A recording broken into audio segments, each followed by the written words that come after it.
ভিডিওটা খানিকটা ছোট, কিন্তু জীবনের গল্পটা অনেক বড়। আসুন আজকে আমার জীবনের একটা স্পেশাল গল্প শোনাই। বছর 7 আগে আমি আমার হাজব্যান্ডের সঙ্গে প্রেম করতাম। তখন সময়টাই অন্যরকম ছিল। তখন সে শুধুমাত্র একটা টিউশন টিচার ছিল।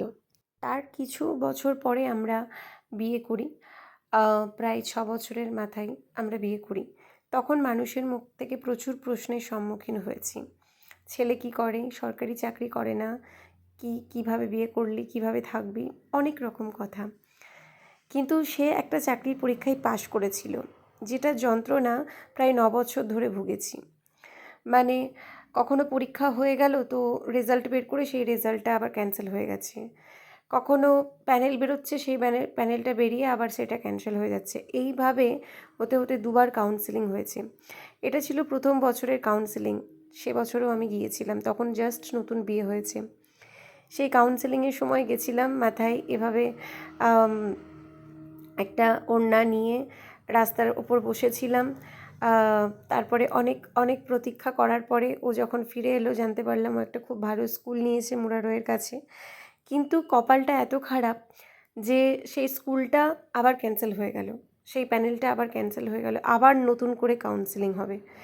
মানে কতটা যন্ত্রণা, কতটা কষ্ট, কতটা ভেতর থেকে আমরা উপলব্ধি করেছি সেটা আমরা জানি, আর এই চাকরি প্রার্থী মঞ্চটা জানে যে কি কষ্টে, কি যন্ত্রণায় ভুগেছে। গত 7 বছর থেকে ভগবানের কাছে একটা জিনিসই চেয়ে এসেছি, আর এবছরও একদম পুরো ফাইনাল করে নিয়েছিলাম যে এবার তুমি দিলে দাও, না দিলে দিও না, কিন্তু মুক্তি দাও। তো তারপরে আবার একটা সেকেন্ড কাউন্সেলিং হয়, যেটার জন্য আবার প্রিপারেশন নিচ্ছিলাম। আবারও আমি সঙ্গে গিয়েছি। আমি কোনো হালেই ওকে কখনো একা ছাড়িনি, সব সময় আমি ওর সঙ্গে থেকেছি যেমনভাবে পেরেছি। তো আবার সেই অপেক্ষা, আবার সেই মঞ্চের সামনে বসে থেকে অপেক্ষা করছিলাম ওর জন্য কখন আসবে। আর এই যে দাদাটাকে দেখতে পাচ্ছেন, পাঞ্জাবি পরে আছে, সবুজ পাঞ্জাবি, ইনি হলেন সুশান্ত দা। ইনি না থাকলে কোনো দিনই এটা সম্ভব হতো না। এবং এনাদের যে দলটা রয়েছে, আপার প্রাইমারি চাকরি প্রার্থী মঞ্চ, তো এনাদেরকে ছাড়া আজকের এই শুভ দিনটাই কোনো দিনই আসতে পারতাম না। তো তার জন্য এনাদের কাছে অসংখ্য কৃতজ্ঞ আমি, সারা জীবন কৃতজ্ঞতা এই পেজটা আমার থাকবে, কখনো এটা থেকে সরে আসবো না, কারণ এটা ওর প্রথম চাকরি। আর এই যে এখানে আমি আবার অপেক্ষা করছিলাম ওর জন্য, যে কখন আসবে, আবার ঠিক মাথায় ওড়না দিয়ে গাছের তলায় উপরে কাক বসে, তো সেই জন্য মাথায় ওড়না দিয়ে আমি ওর জন্য অপেক্ষা করছিলাম। তো ভেতরে আবার একটা ভয় সংশয় যে আবার কিছু না হয়। তো সব কিছু মিলিয়ে আমাদের জীবন তো, সবটাকেই উপলব্ধি করতে হবে। কখনো ভালো হবে, কখনো খারাপ হবে, হয়তো খারাপের পরিমাণটা বেশিও হতে পারে, কিন্তু অপেক্ষা করতে হবে, ভালো অবশ্যই হবে।